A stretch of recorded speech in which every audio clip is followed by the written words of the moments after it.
নমস্কার বন্ধুরা, শ্রাবণী রান্নাঘরে আপনাদের সবাইকে স্বাগত জানিয়ে আমি আবারও একটা রান্নার ভিডিও নিয়ে আপনাদের সামনে চলে এসেছি।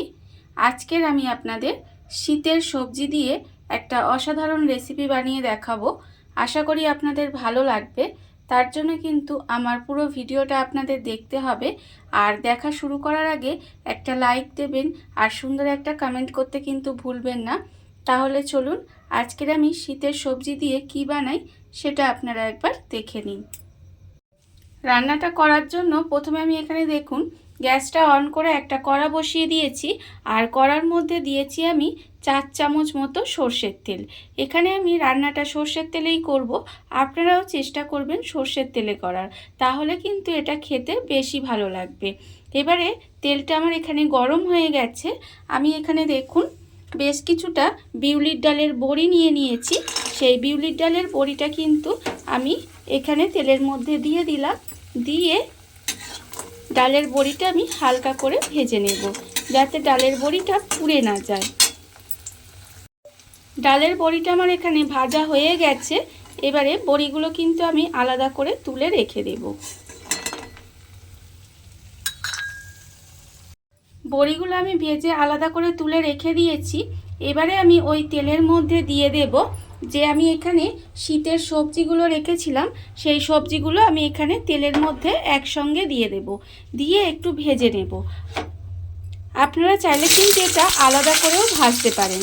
আমি এখানে সবজির মধ্যে রেখেছি আলু, আর রেখেছি আমি এখানে সিম, মূলো আর বিনস। আমি এখানে এই কটা সবজি রেখেছি। আপনারা চাইলে কিন্তু এর সঙ্গে অন্য কোনো সবজিও যোগ করতে পারেন। এবারে সমস্ত সবজিগুলো আমি এখানে দিয়ে দিলাম। এবারে আমি এর মধ্যে দিয়ে দেব আন্দাজ মতো অল্প সামান্য একটু নুন, আর দেবো আমি এখানে খুব অল্প সামান্য একটু হলুদের গুঁড়ো। এই নুন আর হলুদটা দিয়ে আমি কিন্তু সমস্ত সবজিগুলো খুব ভালোভাবে প্রথমে ভেজে নেব। সবজিগুলো কিন্তু আমাকে খুব ভালোভাবে ভেজে নিতে হবে। আমি বলেই দিয়েছি যে আমি কিন্তু এখানে একসঙ্গেই ভেজে নিচ্ছি। আপনারা চাইলে কিন্তু এগুলো আলাদা আলাদা করেও ভেজে নিতে পারেন। সবজিগুলো আমার এখানে খুব ভালোভাবে ভাজা হয়ে গেছে, দেখতেই পাচ্ছেন। এইবারে আমি সবজিগুলোকে এইভাবে তেল থেকে তুলে আলাদা করে রেখে দেব। সবজিগুলো আমি এখানে ভেজে আলাদা করে তুলে রেখে দিয়েছি। আর ওই সবজি ভাজার তেলের মধ্যে আমি এবারে দিয়ে দেব অল্প সামান্য একটু কালো জিরে ফোড়নে দিলাম। কালো জিরে ফোড়নে দিয়ে আমি ফোড়নটা একটু ভেজে নিলাম। এবারে আমি এর মধ্যে দিয়ে দেব, দেখুন এখানে আমি 1 চামচ মতো আদা বেটে রেখেছি, সেই আদা বাটাটাও কিন্তু আমি এর মধ্যে দিয়ে দিলাম। আদা বাটাটা দিয়ে আমি একটু নাড়াচাড়া করে আদাটা একটু ভেজে নেব, খুব বেশি কিন্তু ভেজে নেবেন না। আদাটা দেখুন আমার এখানে ভাজা হয়ে গেছে। এইবারে আমি এর মধ্যে দিয়ে দেব গুঁড়ো মশলা। এখানে গুঁড়ো মশলার মধ্যে রেখেছি আমি 1/2 চামচ হলুদের গুঁড়ো, 1/2 চামচ লঙ্কার গুঁড়ো, 1/2 চামচ জিরের গুঁড়ো, 1/2 চামচ ধনের গুঁড়ো, আর আছে 1/2 চামচ কাশ্মীরি লঙ্কার গুঁড়ো, আর 1/2 চামচ চিনি। এই গুঁড়ো মশলাগুলো আমি এর মধ্যে দিয়ে দিলাম। যেহেতু আমি এখানে গুঁড়ো মশলা দিয়েছি, সেই জন্য কিন্তু আমি এখানে খুব অল্প সামান্য একটু জল দিলাম। জল দিয়ে এবারে মশলাটা খুব ভালোভাবে একটু কষিয়ে নেব।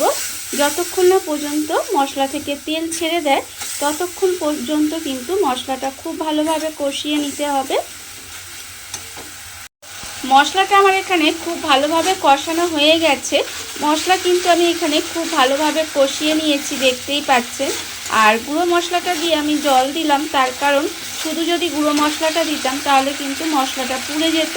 সেই জন্যই আমি এখানে জলটা দিয়েছি, দিয়ে খুব ভালোভাবে কষিয়ে নিয়েছি। এবারে আমি এর মধ্যে আন্দাজ মতো নুন দিয়ে দেব। যেহেতু সবজিতে ভাজার সময় আমি নুন দিয়েছি, তাই সেটা বুঝে কিন্তু নুনটা দিতে হবে। নুনটা আমি এখানে দিয়ে দিলাম। দিয়ে খুব ভালোভাবে মিশিয়ে নেব। মিশিয়ে নিয়ে এবারে আমি এর মধ্যে দিয়ে দেব যে সবজিগুলো আমি এখানে ভেজে রেখেছিলাম, সেই সবজিগুলো আমি এর মধ্যে দিয়ে দেব। দিয়ে খুব ভালোভাবে কিন্তু সবজির সঙ্গে মশলাটা কষিয়ে নিতে হবে।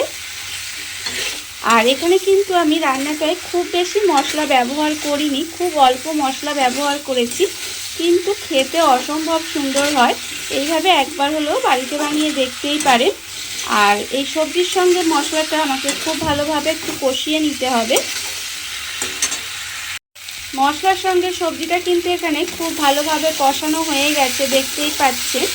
যখন খুব ভালোভাবে কষানো হয়ে যাবে তখন কিন্তু এখানে আমি জল দিয়ে দেব। খুব বেশি জল দেব না, পরিমাণ মতো এখানে জল দিয়ে দিতে হবে, যেহেতু সবজি ভাজাই আছে। সেজন্য আমি এখানে 1 বাটি মতো জল দিলাম, দিয়ে এবারে গ্যাসটা লোতে দিয়ে এইভাবে ঢাকা দিয়ে একটু রান্না হতে দেব। গ্যাসটা লোতে দিয়ে ঢাকা দিয়ে আমি কিন্তু এটা কিছুক্ষণ রান্না করে নিয়েছিলাম। দেখুন, যখন দেখবেন সবজি প্রায় 80% সেদ্ধ হয়ে গেছে তখন কিন্তু আমি এর মধ্যে দিয়ে দেব যে বড়িগুলো আমি এখানে ভেজে রেখেছিলাম, সেই বড়িগুলো কিন্তু আমি এর মধ্যে দিয়ে দিলাম। বড়িগুলো এর মধ্যে দিয়ে খুব ভালোভাবে বড়িগুলো মিশিয়ে দেব। মিশিয়ে দিয়ে আবারও কিন্তু এটা ঢাকা দিয়ে একটু রান্না হতে দিতে হবে। বড়িগুলো যদি আগে আমি দিয়ে দিতাম তাহলে কিন্তু বড়িগুলো গলে যেত, সেই জন্যে বড়িগুলো কিন্তু একটু পরে দিলাম। বড়িগুলো দিয়ে আবারও আমি এটা ঢাকা দিয়ে কিছুক্ষণ রান্না হতে দেব।